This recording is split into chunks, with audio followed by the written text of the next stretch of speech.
Shalom Acres. Today we're going to go through and talk about potato onions. It's not our first type of multiplier onion on the homestead. The first one's an Egyptian walking onion. And then these are potato onions. We ordered these online and we had them sent to us out of Canada. So what you can see is we've had them stored in the root cellar. They look like they're doing really well. We do have a few that are starting to get a couple little roots on them, but they're still nice and firm, good and solid. And we're going to go ahead and take the opportunity today to go ahead and put these in the ground.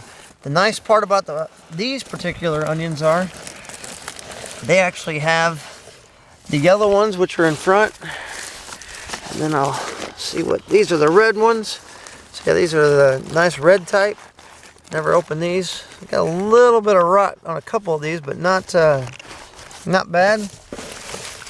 And then we'll see what the white ones look like. Never opened these either.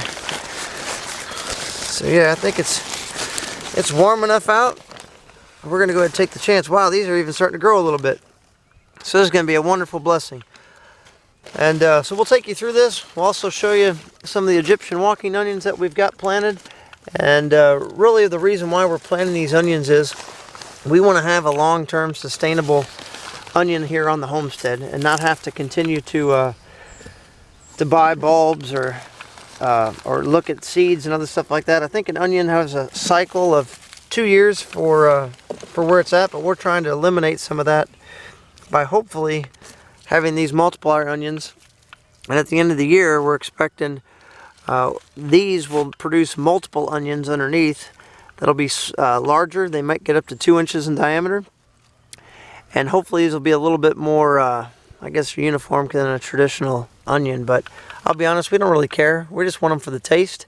And we want to have a great onion that's going to continue to bear for us for many, many years.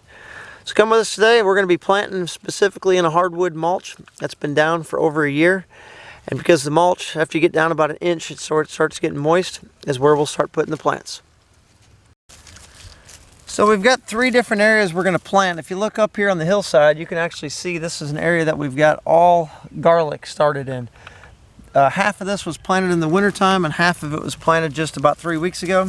If you look down inside here, just a little bit, you can feel and see the moisture. So all I'm going to do is I'm just going to put these down there to where they just start going in. I'm going to place these about every 8 inches, so I'm going to go just a little bit over my hand width. Put the next one, and we're going to put in the yellow variety first, and then after that we'll go ahead and plant the other varieties. We are excited to have this new onion on the homestead.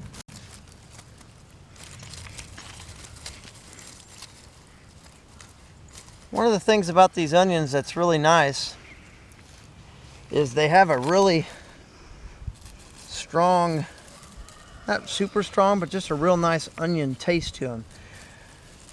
And the thing I was reading online is, you know, I think with some other types of onions, you can water them down a little bit and then they'll be less, I think, pungent as far as the taste, as far as how they'll be. But with these onions, if you actually do that, you'll end up most likely causing the onion to rot.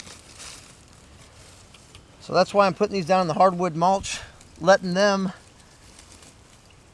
establish their roots as deep as they want to go, instead of me having to put somewhere where I'm going to water them, because I'm not going to water these plants at all.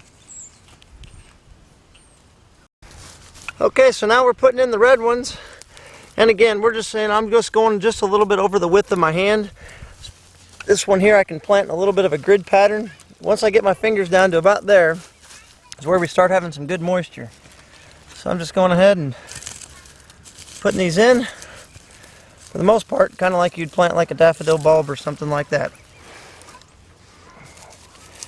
So far, out of all these seeds that we've had now kept for 3 months in the root cellar, we've only found 2 bad onions out of the whole lot. So I think the root cellar did great, and I think the person we bought them from did good for supplying them. So that's a good win all the way around. We actually ordered them off of eBay, and they came out of Canada. So if you look on there and look under multiplier onions, I'm sure you'll find exactly what we're looking for.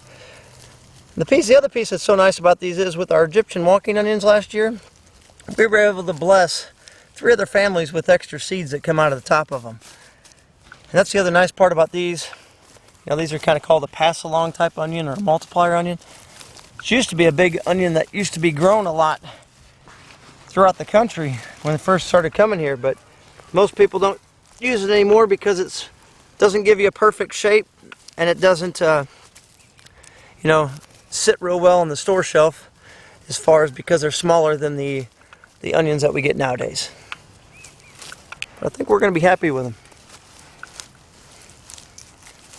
because we're not really worried about the quote appearance of the food.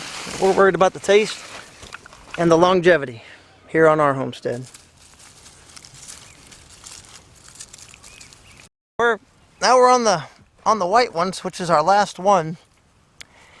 And I guess the piece for me is I've been trying to do research and trying to understand some of this stuff, but I know there's quite a few of you that are out there watching that probably already know what other varieties of multiplier onions there are that are out there, and you know, they either grow real well in your region or they're just very prolific.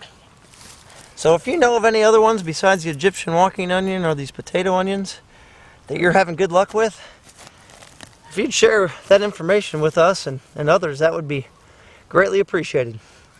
So thanks again for watching. Can't wait for the fall harvest of these, because these will stay in all summer long, and we'll harvest them in the fall. Unless something, you know, like a drought or something happens. But overall, that's what we're planning on doing, letting them grow the whole summer. So again, thanks for watching. Please subscribe. Thanks for sharing with others. Shalom.